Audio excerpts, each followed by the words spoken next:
کرتے ہیں بجلی محکمے کی کہ بجلی کی آنکھ مچولی لگاتار جاری ہے۔ اس بیچ تاجر انجمنوں کی طرف سے بھی فریاد اور گہار انتظامیہ کے سامنے رکھی گئی تھی، لیکن شاید وہ فریاد صدا بس صحرا چلی گئی۔ یہی وجہ ہے کہ پی ڈی سی کی طرف سے دوبارہ سے اس بات کو دہرایا گیا جو پچھلے 2 دن سے لگاتار معاملہ سامنے آ رہا ہے۔ انشیڈیولڈ پاور کٹس جو لگاتار آ رہے ہیں، اس کو لے کر Kashmir chamber of commerce and industries نے ایک بار پھر لیفٹیننٹ گورنر کا دروازہ کھٹکھٹایا ہے اور لیفٹیننٹ گورنر سے انہوں نے درخواست کی ہے کہ جناب پاور ٹیرف میں یعنی بجلی فیس میں کمی کی جائے اور کوئی ایمنیسٹی کمرشل انڈسٹریل اونرز کے لیے دیا جائے۔ ایمنیسٹی کی مانگ کمرشل انڈسٹریل اونرز کے لیے کر دی گئی ہے، مانگی ہے۔ یہ Kashmir chamber of industries and commerce کی طرف سے کل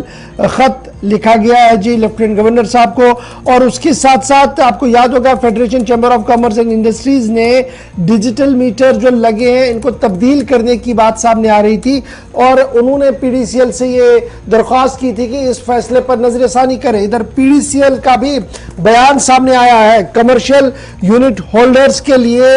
کے وی ایچ اور کے ڈبلیو ایچ میٹرز کو لگانا لازمی قرار دیا گیا ہے، یعنی میٹر تبدیل کرنے ہوں گے جی، اور یہ وہ میٹر لگانا ہوگا جو کے وی ایچ کو بھی ریڈ کر سکے اور ساتھ ساتھ کے ڈبلیو ایچ کو بھی ریڈ کر سکے، یعنی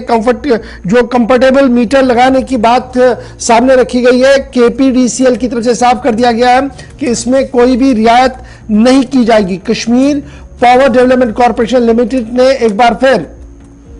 انڈسٹریل اور کمرشل یونٹ ہولڈرز کے لیے یہ بات واضح کر دی ہے کہ جناب ایز پر دا نارمز جو 2022-23 کے نیو پالیسی ٹیرف ایشو کیا گیا تھا جے ای آر سی وائی کی طرف سے، تو اس میں یہ صاف کر دیا گیا تھا کہ 50 کلو واٹ سے نیچے جن کے بھی کمرشل انڈسٹریل یا کمرشل کنیکشنز ہیں اور 3 فیز کنیکشن چل رہے ہیں، ان کے لیے لازماً یہ ہے کہ وہ میٹر ایسا لگائے جہاں پر کے وی ایچ بھی ریکارڈ ہو اور کے ڈبلیو ایچ بھی ریکارڈ ہو، اور یہی وجہ ہے کہ کے پی ڈی سی ایل اس میں کوئی ترمیم نہیں کر سکتی ہے کیونکہ معاملہ اسٹیٹ ایڈمنسٹریٹو کاؤنسل کی اپروول کے بعد ہی آرڈر جاری کر دیے گئے ہیں۔ ادھر چیمبر آف کامرس کی درخواست اپنی جگہ، federation chamber of commerce and industry کی جگہ اپنی جگہ، بات اپنی جگہ، لیکن پی ڈی سی ایل نے بات کو واضح کر دیا ہے کہ تاجر حضرات اور انجمنوں کو اب یہ میٹر لگانے ہوں گے، اس کے بغیر کوئی آپشن ہی نہیں ہے۔ اب میٹر لگائیں نہ لگائیں یہ تو اپنی جگہ بات ہے، لیکن بات یہ بھی ہے کہ کیا بجلی کی سپلائی بلا خلل انڈسٹریل ایریاز کو جموں اور سری نگر کے اندر مل رہی ہے؟ تو اعداد و شمار یہ بتا رہے ہیں کہ جس شدت کی ضرورت اس وقت انڈسٹری کو بجلی کی ہے اس سے بہت کم بجلی اس وقت انڈسٹری کو دی جا رہی ہے۔ ایک تو یہ مسئلہ ہے، اور پھر صارفین کا حال بھی بے حال ہے۔ ابھی برف کا نام و نشانی کہیں نہیں ہے، لیکن بجلی نے جو آنکھ مچولی شروع کی ہے اور جس طریقے سے کٹوتی کے شیڈیول پر عمل درآمد ہی کہیں نہیں ہو رہا ہے، وہ ایک بڑا دردسر عوام کے لیے بھی بنا ہوا ہے۔ لیفٹیننٹ گورنر صاحب انتظامیہ، لیفٹیننٹ گورنر اور لیفٹیننٹ گورنر صاحب کی انتظامیہ نے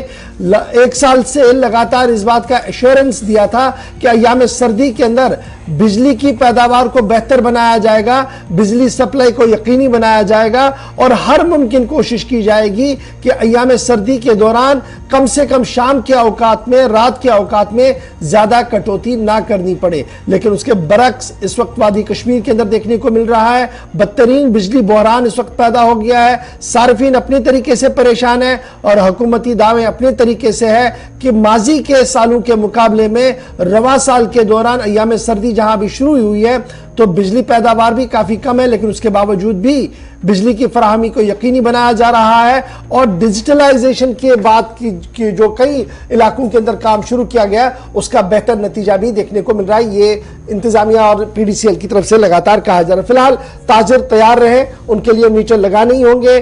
سرکار کی طرف سے وضاحت آ گئی ہے۔ تاہم جو ایک اور درخواست لیفٹیننٹ گورنر صاحب کو چلا گیا ہے اس پر کیا کچھ ہوگا، اس کے لیے تھوڑا سا انتظار کرنا ہوگا اور دیکھنا ہوگا کہ کیا فروری والے بجٹ میں جموں کشمیر کے تاجران کے لیے کوئی راحت ہوگی یا